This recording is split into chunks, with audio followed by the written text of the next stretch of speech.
Somehow when I can't sleep at 2 a.m., I always end up on Amazon. And you know when you find something and then they keep recommending things to you? I kind of got in this downward spiral of makeup on Amazon that I haven't heard anything about. So a couple of these things I picked up because they had really amazing reviews. And the other things I was just curious about, like this. What the heck? So I have 5 different products here that you can find on Amazon that I'm going to be testing out in this video. I'll leave links to them down below. If you guys have anything that you want me to try out from Amazon, any makeup, let me know what they are down below. You can tweet me the links as well. But if you enjoy this video while you're watching, don't forget to give it a thumbs up. If you're new here, you can join the Bayrito family and subscribe. I upload Monday, Wednesday, Fridays, 6 p.m. Pacific time. So if you want to see how I got this look and what I think of some random Amazon makeup, you're in the right place. Just keep watching. All right, so it is the afternoon when I'm filming right now, which feels very weird because I usually film first thing in the morning. I've already washed, moisturized, primed my face. I'm trying out a sponge from Amazon. This one got really good reviews. There was a ton of sponges on there that had a ton of reviews. For some reason, this one stood out. I don't know if it's just because it's black or what. This is the Zenda Naturals Premium Beauty Sponge. It retails for $5.97 and you get free shipping if you have Prime. If you don't have Prime, what are you doing? And it has 933 reviews and it has 4.5 stars. So that's pretty good. It says it's latex free. I'm going to dampen it, but let's see how it feels without being dampened. Ooh, it feels nice. Has a nice squish to it even when it's not damp yet. So here's the size pre-wetting. I'm going to go dampen this and see how big it gets. All right, so this thing got pretty dang big. It's like the size of my cheek, but it feels really nice and squishy. For foundation, I'm going to mix the CoverGirl Vitalist Healthy Elixir. I just did a Foundation Friday on this with the Stargazer White Foundation. Still testing out white foundations for the video. I'm going to try this combo because this shade is way too dark. After that video when I was doing the description box, I realized that there is a 705 shade in this foundation, but I couldn't find it online anywhere, so I'm just going to have to check a bunch of different drugstores to see if I can find it, but I am loving that foundation. So I really want to make it work with a white mixer. I feel like I just had to mix in a shit ton. Let's go ahead and see how this goes. Usually with sponges for my face, I like to use the bottom of the sponge. I just feel like I get the best application and coverage that way. This has kind of a chemical-y scent to it, the sponge. It feels nice and squishy. I don't feel like I'm getting the best coverage, but that could just be because I mixed in a shit ton of that mixer. Doesn't feel quite as squishy as the Morphe sponge or Beauty Blender or the Real Technique sponge. It's kind of like in the middle with firmness. Yeah, I'm not getting nearly as good of coverage with that mixer in there. Totally shared that one out. The sponge feels extra large. Like I'm not used to holding a sponge quite this big, but it's blending it out nicely. I need a bit more coverage, so I'm actually just going to take some of my Laura Geller Cover Lock and go over top of that.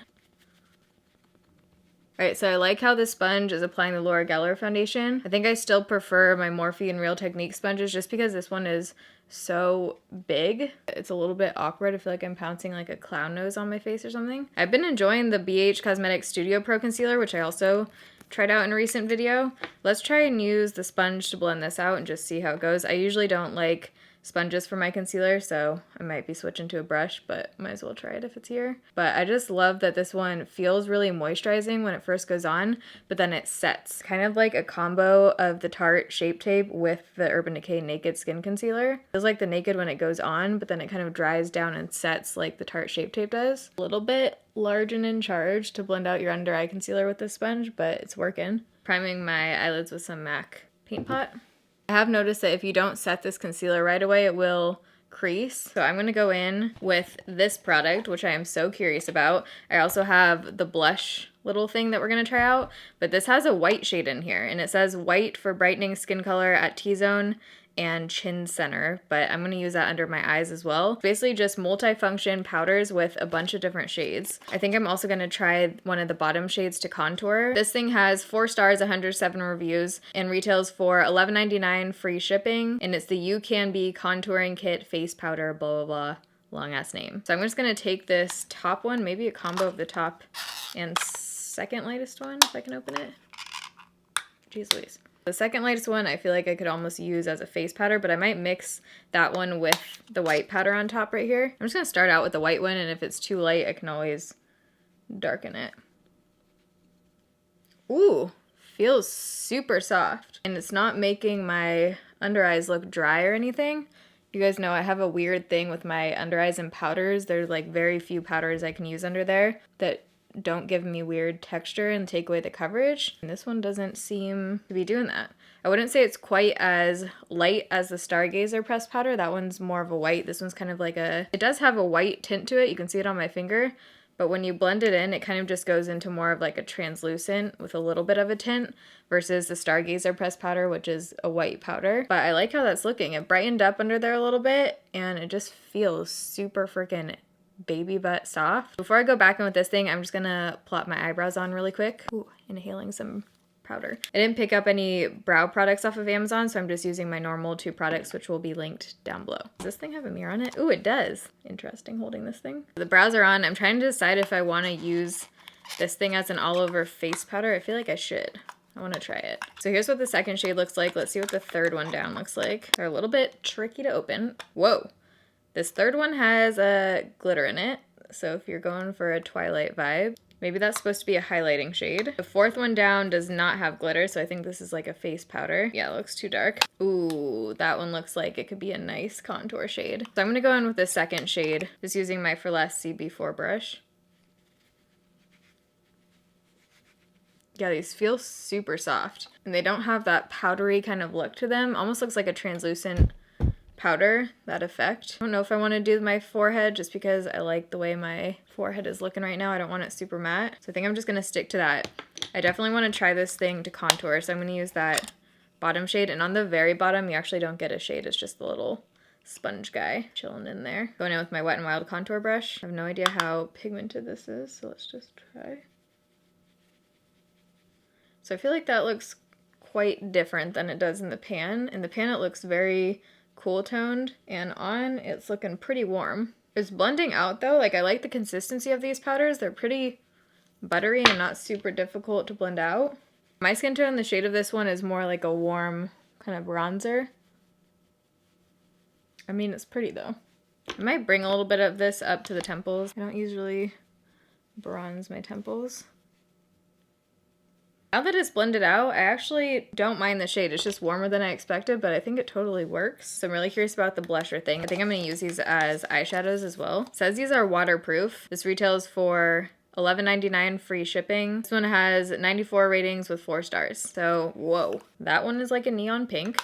Don't think I'm going to be using that one. We have another neon pink, but this one's more like a dark baby doll. We have another neon orange. This is gonna be fun. These middle ones, man, are hard to open. All right, come on.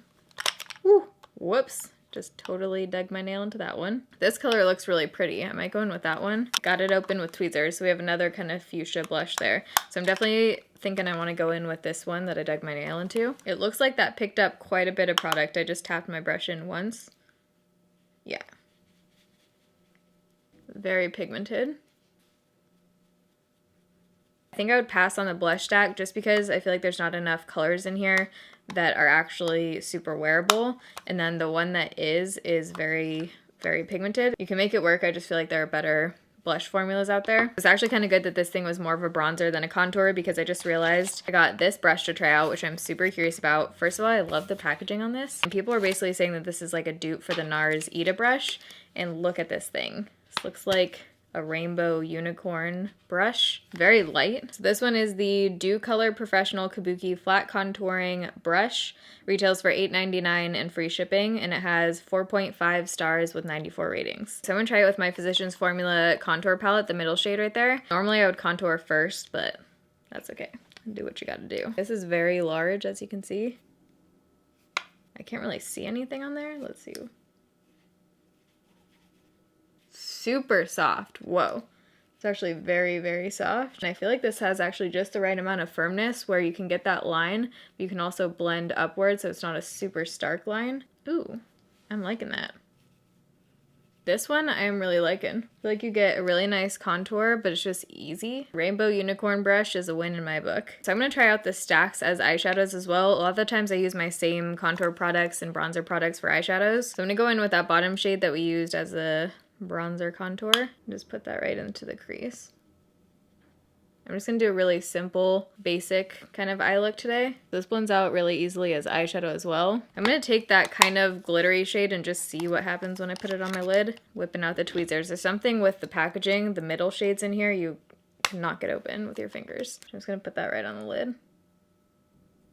I think I'm gonna take a tiny bit of this orangey shade from the blush palette and put that into the crease.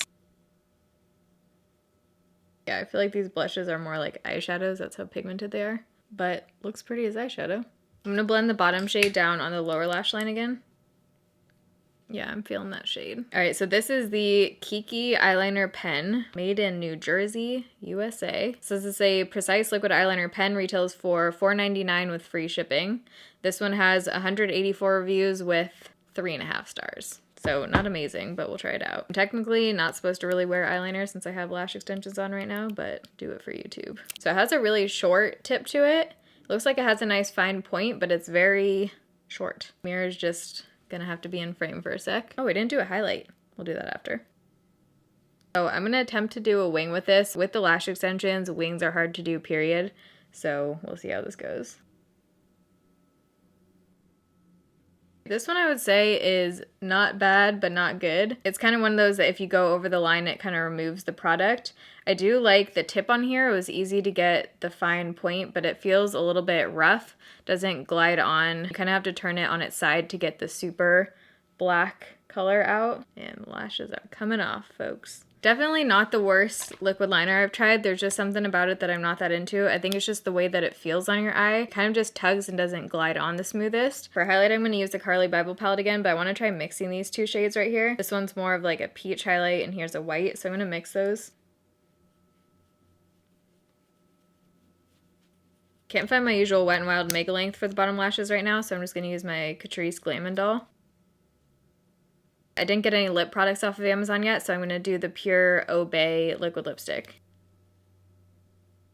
Alright, so that's everything. I think out of everything, I'm most into the brush. I would definitely continue to use this. I just love how soft it is, and I feel like it's just the perfect amount of stiffness with this. We can blend it out, but you still get a nice contour. I don't have the NARS Ita brush to compare this to, but I've tried similar brushes, and I feel like this one is definitely my favorite so far out of this kind of shaped brush. I also just realized I probably could have used this as a highlight brush too. I'm gonna try that out. I also really like this guy. I like the under eye powder in here. My under eyes look great right now. I haven't creased it all yet, and they just feel super smooth under there. And I also do like this shade. I like how it blended out. It's more of a warm tone color, but I think it still works. I would definitely pass on the blushes, not that into these. Same with the eyeliner. I just think for $5 more, get the Physicians Formula Eye Booster. I did a whole video on how I do my liquid liner with that. And then the sponge I think is nice. It's just, like I said, a bit big for me, and I would definitely still go for my Real Technique sponge or the Morphe sponge over this, but it's definitely not bad. It works, it's soft, it's squishy. So I hope you guys enjoyed this video. If you did, make sure you give it a thumbs up. Definitely let me know down below, like I said, if you have any other products that you've come across on Amazon. I'm down to try anything, so leave your links down below or you can tweet me. Love you guys. Thanks for watching. See you in my next video. Bye.